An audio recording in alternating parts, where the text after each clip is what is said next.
Krishna. Geeta's cooking કોર્નરમાં તમારું સ્વાગત છે.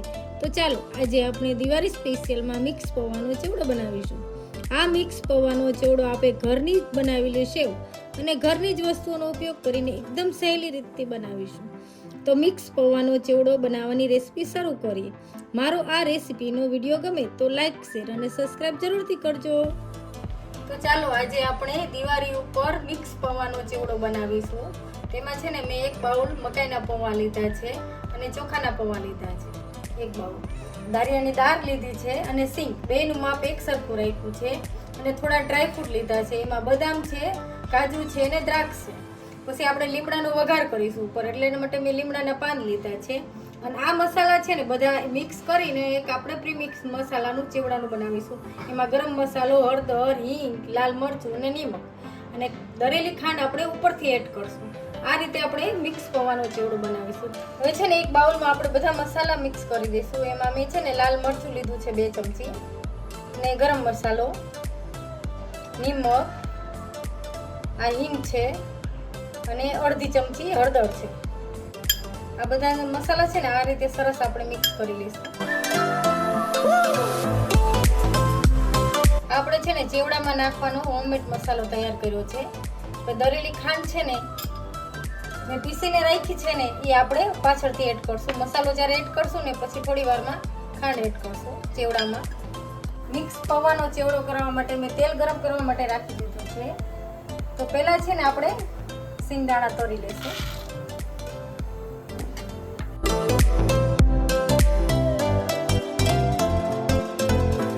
તો સિંગદાણા સરસ મજાના શેકાઈ ગયા તો આપણે બહાર લઈ લઈએ.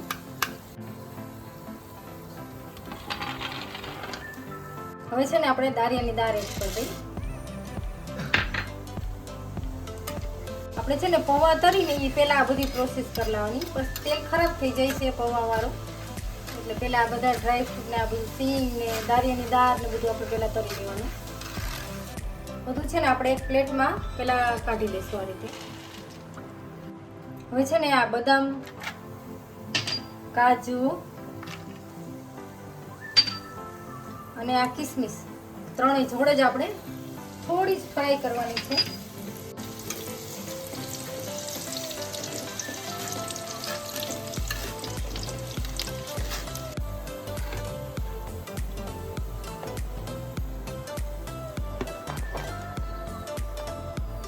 હવે છે ને મીઠા લીમડાના પાન છે ને એને આપણે એડ કરી દઈએ અને સરસ તળી લઈશું એને ક્રિસ્પી થાય ત્યાં સુધી.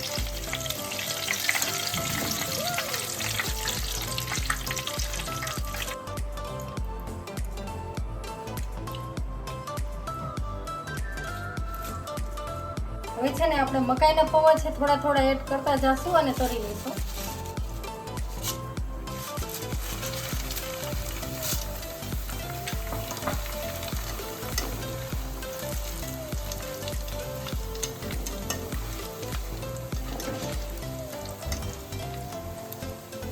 હંમેશા છે ને મકાઈના પૌવા અને ચોખાના પૌવા આપણે તરતા હોય ને ત્યારે થોડી ગેસની ફ્લેમ છે ને હાઈ રાખવાની, એટલે આપણા પૌવા ચવડ ન થાય.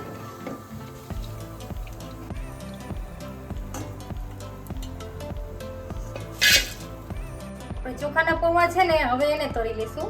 ચોખાના પૌવાને છે ને આમાં આપણે તરશું એટલે આપણે સહેલાઈથી બહાર કાઢી શકીશું.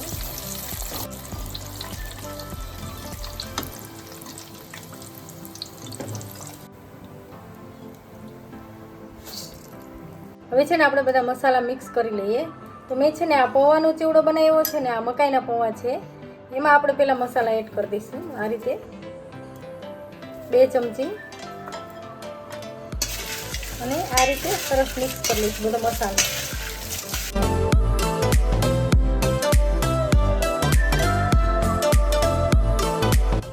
એ દરેલી ખાંડ પણ આપણે 1 ચમચી એડ કરી દઈએ.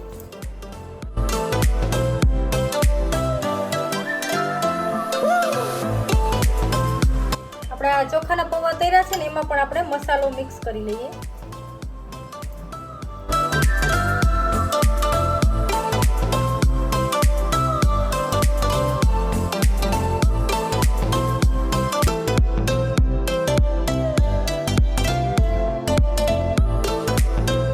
હવે છે ને દરેલી ખાંડ પણ 2 ચમચી એડ કરી દઈએ.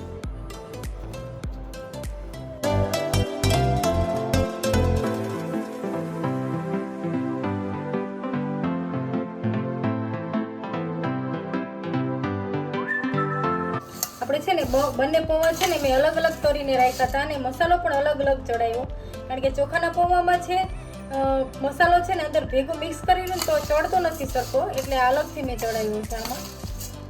હવે છે ને આપણે બંને ભેગા કરી લઈશું. હવે છે ને આપણે બંને પૌવા ભેગા કરી દીધા છે. તો સિંગદાણા, પછી ડ્રાય ફ્રૂટ, મીઠા લીમડાના પાન અને દારિયાની દાળ આપણે તરીને રાખી છે ને એ બધું પણ આપણે મિક્સ કરી દઈએ.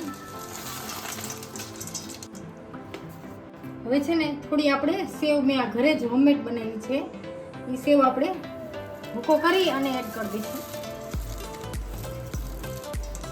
સેવને છે ને આપણે થોડી આ રીતે ભાંગી નાખશું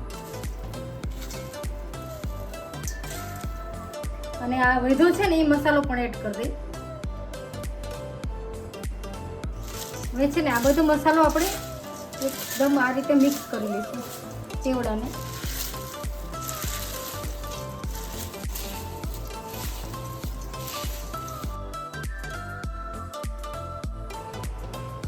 આપણો છે ને મિક્સ પૌવાનો ચેવડો એકદમ સરસ ક્રિસ્પી તૈયાર થયો છે.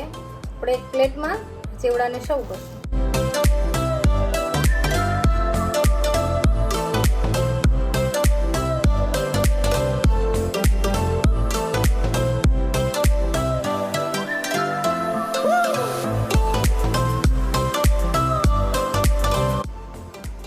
આપણો મિક્સ પૌવાનો ચેવડો એકદમ સરસ તૈયાર થયો છે.